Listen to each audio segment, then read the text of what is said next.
ఫిబ్రవరి 7, 1677 ఈ రోజుకో ప్రత్యేకత ఉంది. 340 ఏళ్ల క్రితం ఛత్రపతి శివాజీ హైదరాబాద్ పాత బస్తీకి వచ్చిన రోజు.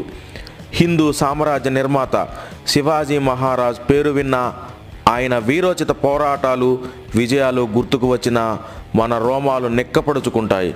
అలాంటి గొప్ప యోధుడు మన భాగ్యనగరానికి వచ్చారనే ముచ్చట ఆసక్తిని కలిగిస్తోంది కదూ. అయితే శివాజీ యాత్రా విశేషాలను సంక్షిప్తంగా తెలుసుకుందాం.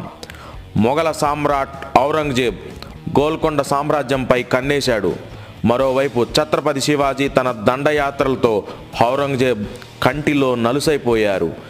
శత్రువు మిత్రుడవుతాడనేది యుద్ధతంత్రం.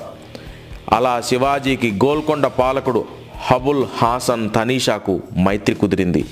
ఇందులో మహామంత్రి మాదన్న, శివాజీ రాయబారి నీరజ్ పంత్ కీలక పాత్ర పోషించారు. 1677 ఫిబ్రవరి మాసంలో 50,000 మంది సైనిక బలగంతో గోల్కొండకు వచ్చిన ఛత్రపతి శివాజీకి తానీషా ఘన స్వాగతం పలికారు. ఇరువురి మధ్య కీలక ఒప్పందాలు కుదిరాయి. ఛత్రపతి శివాజీ నెల రోజుల పాటు భాగ్యనగరంలో విడిది చేశారు. ఫిబ్రవరి 7, 1677 నాడు ఆయన శ్రీశైలం మల్లికార్జునుని దర్శించుకోవడానికి బయలుదేరారు. శివాజీ తన అశేష సేనావాహినితో పురాణా పూల్ వంతెన మీదుగా మూసీ నదిని దాటారు. ఆ తర్వాత చార్మినార్ ద్వారా మొఘల్ పురాలోని మహంకాళి మందిరానికి వచ్చారు.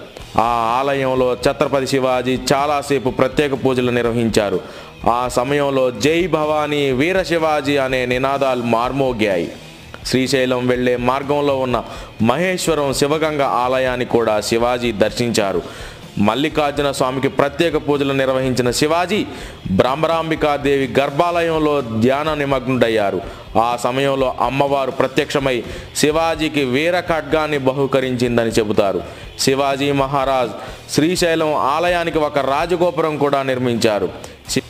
శివాజీ భాగ్యనగర రాకకు గుర్తుగా పురాణా పూల్ దర్వాజాకు ఆయన గుర్రపు నాడాలను బిగించారని స్థానికులు చెప్పుతుంటారు.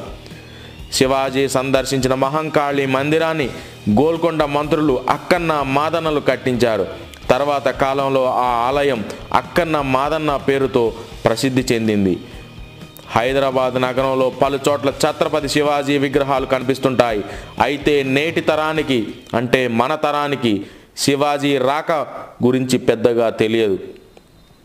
ఆ మహాయోధుణ్ణి మరోసారి గుర్తు చేసుకోవడానికి ఈరోజు ముందుకొచ్చాను.